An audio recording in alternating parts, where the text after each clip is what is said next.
가끔씩 우리 성도님들은 이제 찬양할 때마다 문인숙 권사님의 눈을 안 마주치려고 하시지 않을까 하는 생각이 듭니다. 먼저 양해의 말씀을 드리고자 하는 것은, 제가 오늘 아침까지만 해도 이 단추가 잠겼었는데 오늘 점심을 먹고 안 잠겨요. 그래서 말씀을 하다가 너무 힘들까봐 일부러 풀었습니다. 그러니까 그걸 양해를 해주시고, 다행히도 제가 드럼을 치고 있다 보니까 문인숙 권사님이 저를 못 봤어요. 그죠? 저도 참 많이 맛있게 먹었는데, 뭐 언젠가는 저뿐만 아니라 하루랑 나와서 앞에서 춤출 날이 있지 않겠습니까? 그러니까 그날을 여러분들이 기대하면서 함께 쭉 신앙생활을 해주셨으면 좋겠습니다. 오늘은 원래대로 하면 또 사도신경의 이야기를 해야 되는데, 사도신경의 주제가 이제 말씀드렸잖아요. 이 다음 주제가 할 게 본디오 빌라도에게 고난을 받으사, 여기 부분을 해야 되는데, 우리가 감사절을 지키면서 오후 예배를 고난받는 이야기를 하는 게 맞을까 생각하다가 오늘까지 미루고, 다음 주 오후 예배는 미리 광고 드려요. 다음 주 오후 예배는 사도신경 이어서 하도록 하겠습니다. 그러니 다음 주 오후 예배 때 우리가 사도신경을 좀 기대했으면 좋겠고, 오늘까지는 다른 주제를 가지고 우리가 말씀을 좀 보도록 하겠습니다. 오늘 말씀의 제목이 예배의 참맛이라는 제목이거든요. 오늘 점심에 맛있는 거 나올 줄 알고 이렇게 제목을 지은 건 아닌데, 또 이 말씀이 우리에게 조금 더 쉽게 와닿지 않을까 하는 생각이 듭니다. 여러분들에게 한번 여쭤보겠습니다. 예배를 보러 가는 게 맞아요? 드리러 가는 게 맞아요? 그렇죠? 오늘날 우리 교회에서는 예배를 드린다라고 표현합니다. 그렇다면 다시 한번 묻겠습니다. 마음속으로 한번 대답해 보시죠. 여러분은 정말 예배를 하나님께 드리고 계십니까? 때로는 우리 마음 가운데 이러한 일이 있어요. 분명히 우리는 예배가 드리러 간다는 걸 알고 있음에도 불구하고, 내가 드리기보다 예배를 통해서 내가 무언가를 받기를 원하고, 때로는 예배를 드리러 왔는데 누군가가 별로여서, 때로는 목사님의 설교가 오늘은 나하고 안 맞네, 아니면 오늘 예배 형식이 왜 이래 등등의 핑계를 대면서 편식하듯이 우리가 드리고 싶은 예배만 드리고 있지 않는가? 과연 그렇게 편식하면서 드리는 예배 가운데 하나님을 우리가 제대로 만날 수 있을까? 라는 생각이 든단 말이죠. 그런 마음에서 과연 어떤 마음으로 드리는 예배가 진정으로 하나님께서 받으시고 우리에게 복된 은혜가 있는 말씀이 되고 예배가 될까라는 생각이 들어요. 예전에 군산에 방문하면 제가 늘 간절히 가보고 싶었던 곳이 있었습니다. 그곳이 어디냐면 전국 5대 짬뽕집이라고 불리우는 곳 중에 하나인 이제 복성루라는 곳이에요. 혹시 가보신 분 계신가요? 여기 짬뽕이 그렇게 맛있다고. 근데 저는 딱 한 번 가봤습니다. 원래 군산에 놀러 가면 이렇게 복성루를 꼭 가봐야 된다고 많은 이들이 말씀하시길래 저도 꼭 가봐야지 하고 다짐을 하는데, 다짐을 해서 그 앞에 가면 사람들이 어찌나 길게 줄을 늘어 서 있던지, 감히 오늘은 안 되겠다, 다음에 오자 해서 다음에 오면 또 그 다음에 오게 되는 거예요. 그 정도로 사람이 많이 밀려 있다 보니까 못 가는 거죠. 그래서 언제쯤이면 저렇게 끊이지 않을까 하고 어느 날 가봤는데 줄이 하나도 없는 거야. 이때다 하고 들어갔더니 문이 닫혀 있더라고요. 쉬는 날. 그래서 나는 이 복성루와 안 맞나 보다라고 생각을 했었죠. 그러던 중에 마침 군산에 있는 한 교회에서 저에게 이제 2단 세미나를 한번 부탁드립니다 하고 이렇게 요청이 왔어요. 제가, 여러분들은 아직 잘 모르시겠지만 제가 학원 복음화 협의회에 있는 2단 세미나를 모두 다 수료한 사람입니다. 그래서 우리 기장교회의 몇몇 교회들 수련회, 청소년부나 청년부의 수련회 같은 데 가면 특강을 늘 하러 가요. 그래서 겨울 수련회라든지 여름 수련회 때 이렇게 항상 저를 특강으로 이제 불러주시는 분들이 계셔서 이제 2단 세미나를 하고 이제 돌아오는 경우들이 꽤 종종 있습니다. 그래서 여러분들하고는 원래 2단에 대한 이야기를 지난 10월 마지막 주에 하려고 했어요. 10월 마지막 주가 2단 경계주일이에요. 그래서 그날 하려고 딱 마음 먹었는데, 우리 그날 뭐 했어요? 전교인 야외 예배. 그죠? 그래서 우리가 그걸 다음으로 이제 미루게 되겠지만, 아무튼 군산으로 수련회로 인해서 제가 이제 강의를 하러 갔던 적이 있었습니다. 그때 교회의 목사님들과 선생님들과 함께 그 식사를 하러 복성루를 갈 수가 있었어요. 근데 저는 늘 복성루를 간다길래 그런 생각이 들었죠. 줄이 길게 서 있을 텐데, 그것도 지금 점심 한창 때인데 어떻게 갈 수 있지? 근데 따라갔더니 이게 주님의 은혜인지 모르겠지만 줄을 서지 않고 바로 들어가서 먹었습니다. 그 이유가 뭐냐면, 복성루의 사장님이 군산에 있는 한 기장교회 다니고 계세요. 그래서 그 교회에서 이렇게 미리 예약을 해주셨고, 이 수련회를 같이 하다 보니까 미리 정문으로가 아닌 뒷문으로 가서 이렇게 맛있게 먹었던 기억이 있습니다. 이렇게 여기 보시다시피 정말 푸짐한 비주얼에 짬뽕이 담겨져 나오는데 장난 아닌 거예요. 벌써 보자마자 너무 맛있게 생긴 거야. 여러분 지금 배부르지만 저거 봤을 때 먹고 싶지 않습니까? 전혀요. 추어탕이 그 정도로 셌죠. 네. 근데 저는 이 사진을 볼 때마다 너무 먹고 싶은 거예요. 그래서 국물을 떠서 코로 먼저 국물 향을 먼저 맡고 입으로 그 국물을 딱 투척했더니 너무 신기한 맛이 나고 너무 오묘한 맛이 나며 너무 제 입안에서 기뻐하는 모습이 보인 거예요. 그래서 함께 간 목사님들과 선생님들과 함께 정말 즐겁게 짬뽕을 먹으면서 이거 진짜 맛있지 않아요? 정말 맛있지 않아요? 하면서 이야기를 나눴어요. 그런데 거기에서 함께 우리가 수련회를 했던 담당 선생님들은 본인을 포함한 군산에 사는 사람들이 이곳에 그렇게 잘 오지 않는다 라고 얘기를 하는 거예요. 그 교회가 바로 이 북성루 짬뽕집의 옆에 있었음에도 불구하고 자주 오지 않는다라는 거예요. 그래서 그 이유를 물어봤어요. 아니 이렇게 맛있는 데를 바로 옆에 있는 교회인데도 불구하고 왜 안 오십니까? 라고 말하자 물론 여러 가지 이야기가 나왔는데 그중 한 가지가 제 마음에 울림으로 다가왔어요. 뭐라고 대답하셨냐면 바로 옆이니까요 라는 거였어요. 여기 군산에 살고 있으니까, 그것도 이 맛있다고 말하는 이 맛집 복성루 옆에 사니까 언제든지 올 수 있어서 굳이 지금 내가 힘들게 줄을 서서 기다리면서까지 먹어야 되나 싶어서요 라고 이야기를 하던 거죠. 이 말을 듣고 이제 우리의 동네 가운데 어떠한 맛집들이 있는지 한번 생각을 해봤어요. 이런저런 맛집들이 참 많구나 라고 생각했는데, 그리고 그 맛집에는 항상 줄이 길게 늘어서 있는 것을 늘 봐요. 근데 정작 저 자신을 포함한 그 동네에 사는 사람들은 자주 가지 않는다라는 것을 저도 나름 깨닫게 됐어요. 예를 들면 이런 거잖아요. 우리가 전주에 살고 있어서 한옥마을을 그렇게 자주 안 가요. 그렇죠? 그런데 타지에서 오신 분들은 반드시 들러야 될 곳 중에 하나가 한옥마을이에요. 그래서 가끔씩 한옥마을에 바람 쐬러 가면 왜 사람이 이렇게 많아? 라고 보면 전부 다 전주시 사람들은 아닌 것 같아요. 그렇죠? 그런 경우가 많아요. 아마 그 선생님도 그러한 마음이 아닐까라고 생각을 하는 거죠. 근데 이 마음을 우리의 예배로 좀 가져와 보자고요. 우리는 예배를 참 많이 드려요. 그렇죠? 제가 매번 말씀드리지만 일주일에 우리 교회에 10번의 예배를 드립니다. 교회에서 많이 섬기면 섬기는 사람일수록, 중직이면 중직일수록, 사역자면 사역자일수록 더욱더 많은 예배를 드리게 됩니다. 그런데 막상 그 예배 가운데 감격을 체험하는 경우는요, 극히 드물어요. 그 이유가 뭘까?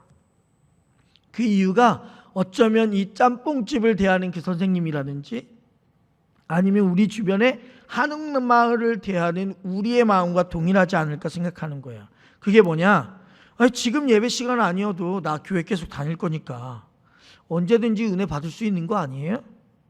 나 혼자 집에 가서 그냥 말씀 봐도 되고, 나 혼자 집에 가서 기도해도 되는데, 그러니 꼭 지금이 아니어도 나는 괜찮아요. 그렇게 간절한 것은 초신자 때나 하는 거고, 그런 풋풋함이 묻어나오는 그럴 때나 하는 거죠. 저는 성숙하니까 은혜를 기다릴 줄 아는 사람이에요 라는 생각이 어쩌면 우리 안에 다가와 있는지 모르겠습니다. 근데 이러한 모습이요, 복음서에서 나오는 고침을 받은 사람들에게도 반대의 모습이 나오는 거예요. 왜냐? 그 모든 아픈 사람들은요, 어떠한 심령을 가진 사람들이냐면 난 지금 낫지 않으면 안 된다라는 심령을 가진 사람들이거든요. 지금 이 순간에 내가 어떻게 해서든지 예수를 봐야만 하고, 지금 이 순간에 내가 어떻게 해서든지 예수님을 만져야만이 내 몸이 낫는 건데, 지금 이 순간 예수님께서 나를 그냥 지나가신다면 나는 이제 언제 또다시 예수 그리스도를 볼지 모른다. 그러니까 지금은 어떻게 해서든지 예수를 붙잡아야 되고 예수를 만나야 되고, 지금이 마지막이라는 그 간절함과 절박함이 있었던 사람들이 바로 성경의 아픈 사람들이었다는 거예요. 그래서 성경의 아픈 분들을 보면 정말 예수님을 간절히 찾고 간절히 만나서 고침을 받은 병자들이 얼마나 많이 나온지 몰라요. 그런데 솔직히요, 우리들은 그러한 간절함이 있냐고요. 예배를 드리는 데 있어서 정말 이 예배 아니면 나 안 될 것 같다, 이 예배 아니면 하나님 앞에 나 다음 주에 어떻게 될지 모를 것 같다 라고 하는 간절한 마음이 우리에게 있냐 이거예요. 근데 너무나도 죄송하지만 여러분들 뿐만 아니라 어쩌면 이 앞에서 말씀을 전하는 저에게도 이 간절함이 때로는요, 너무 죄송합니다만 사라져버릴 때가 많아요. 지금이 아니어도 뭐 나 새벽 예배 오니까, 뭐 나 수요 예배 때 오니까, 나 금요기도회 때도 오고, 뭐 나 다음 주일에도 와.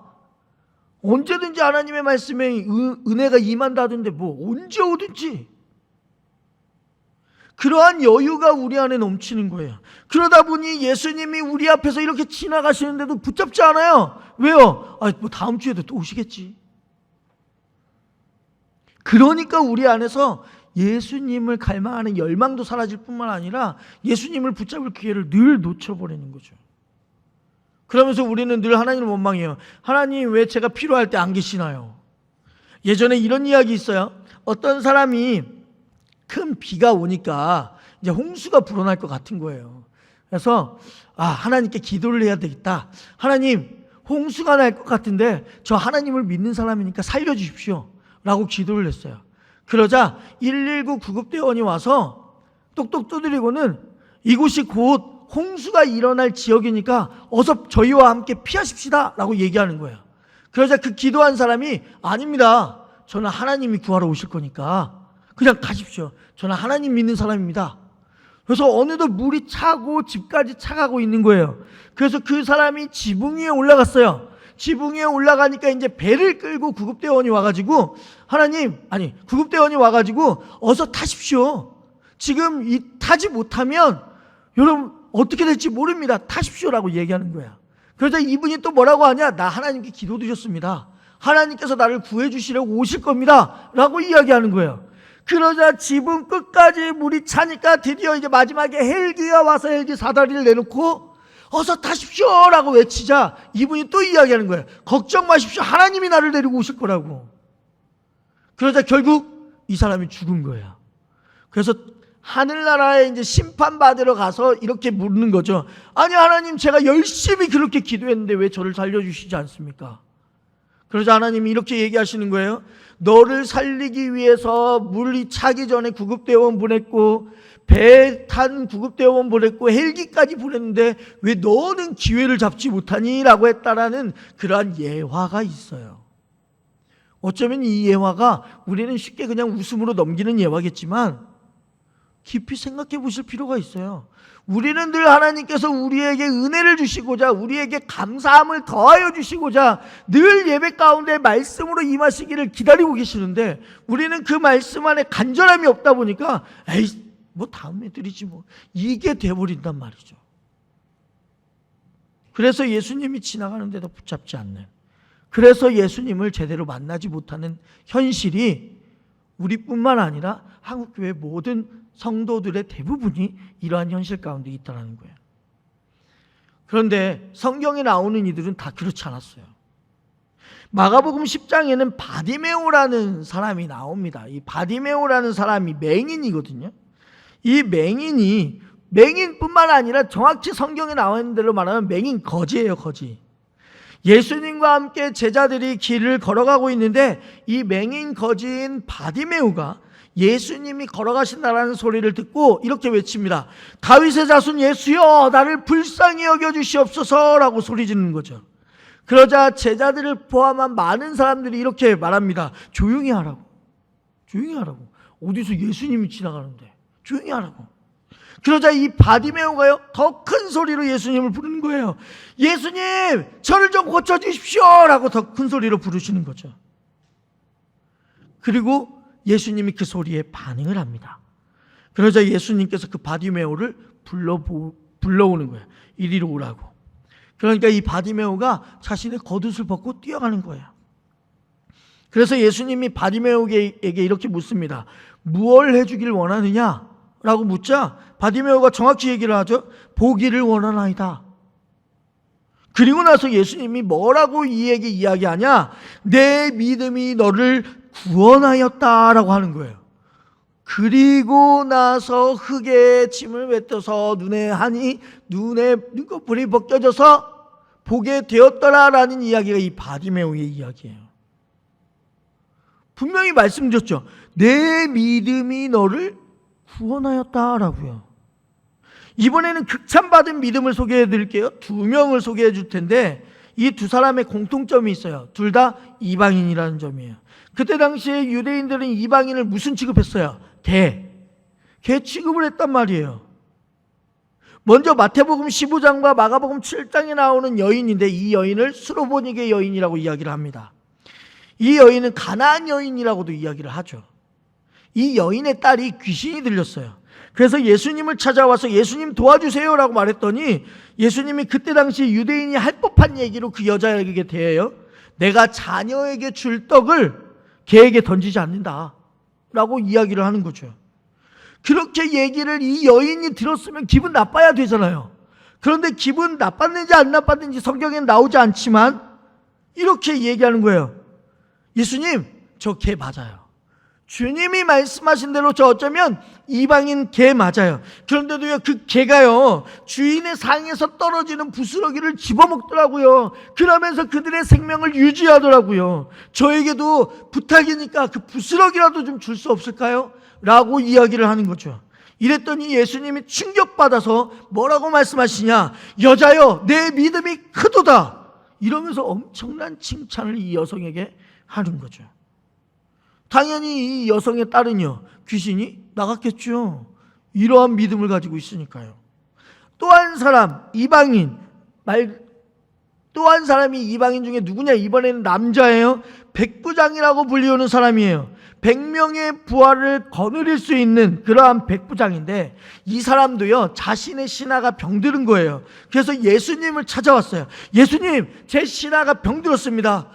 제 신하 좀 낫게 도와주십시오. 하니까 이번에도 예수님이 이번에는 너무나도 흔쾌하게 이방인인데도 불구하고 그래 좋다, 내가 너 도와줄게, 가자 하니까 갑자기 백부장이요, 주님께서 저희 집에 오시는 것을 제가 감당하지 못하겠습니다.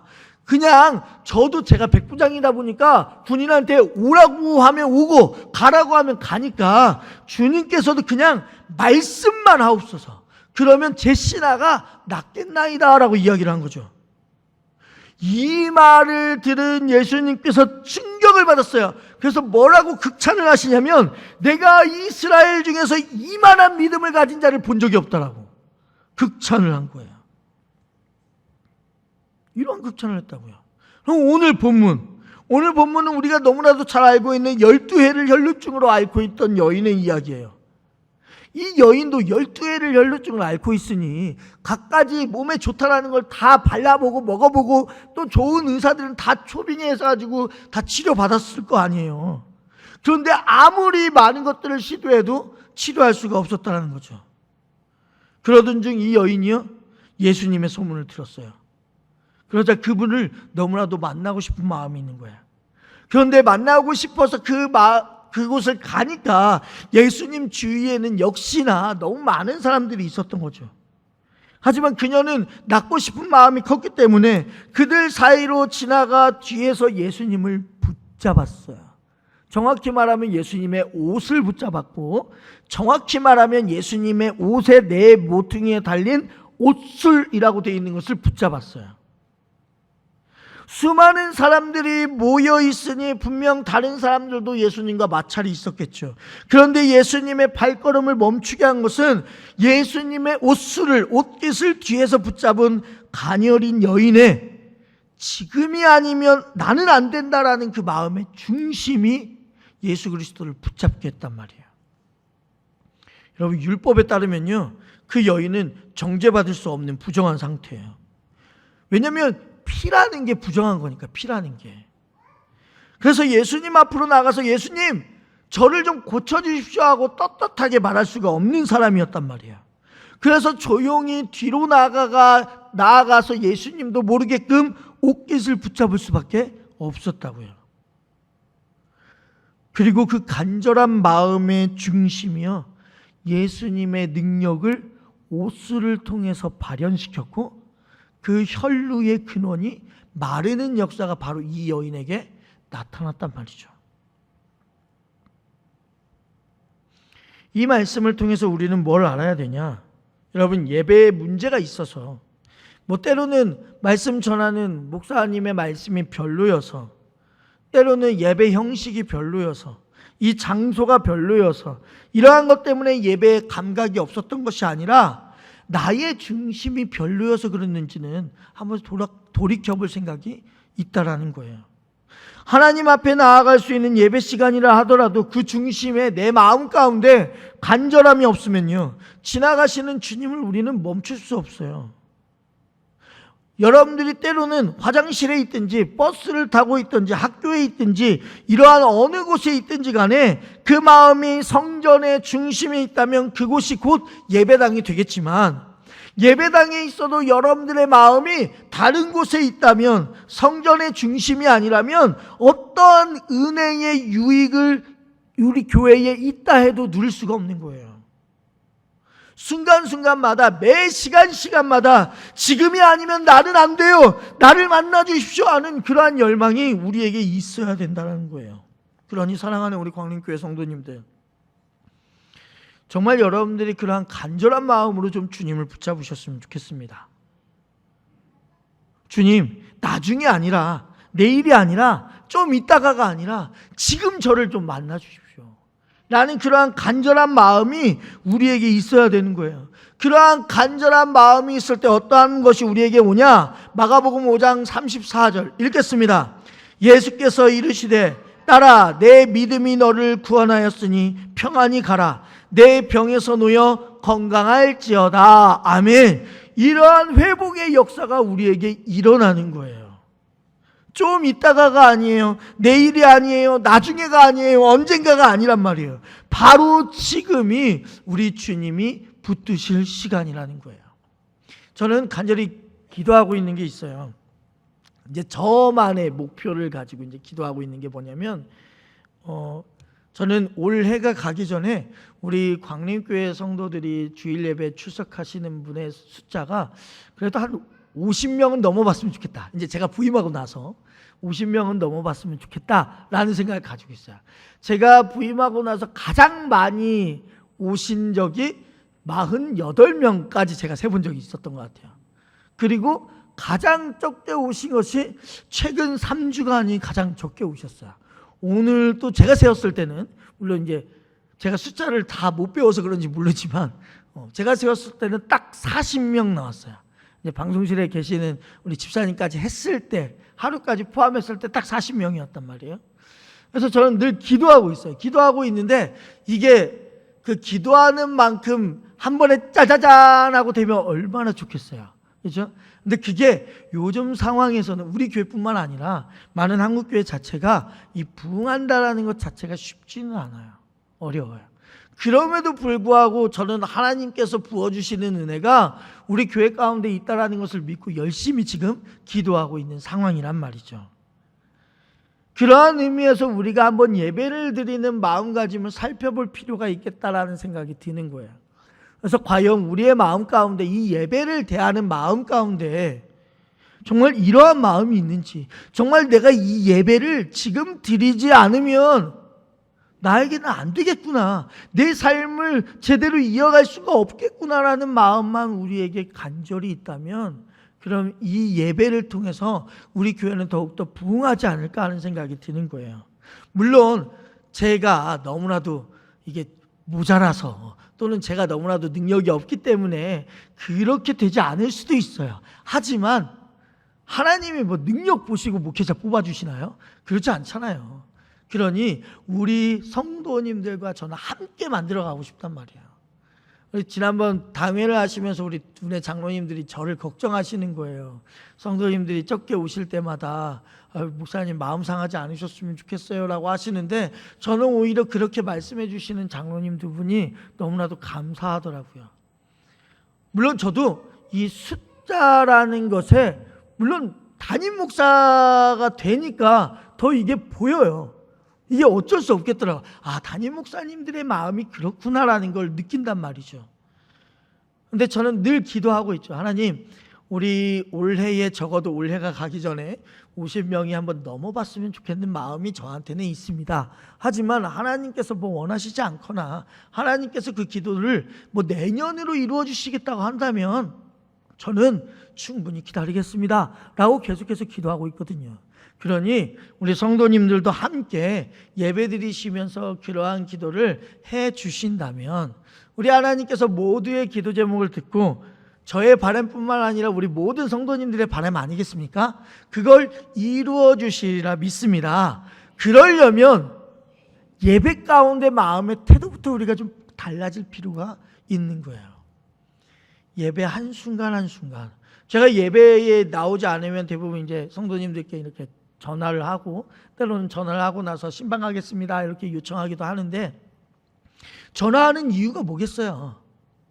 그게 다 그분들이 언제 하나님의 은혜를 받아서 확 뒤집어지거나, 언제 하나님의 은혜를 받아서 감동하고 더욱더 열심히 하나님께 신앙생활을 할지를 모르는데, 어느 한순간 빠짐으로 인해서 그 기회를 놓칠까 봐 목회자의 마음으로는 그게 너무나도 아쉽고 안타까운 거예요.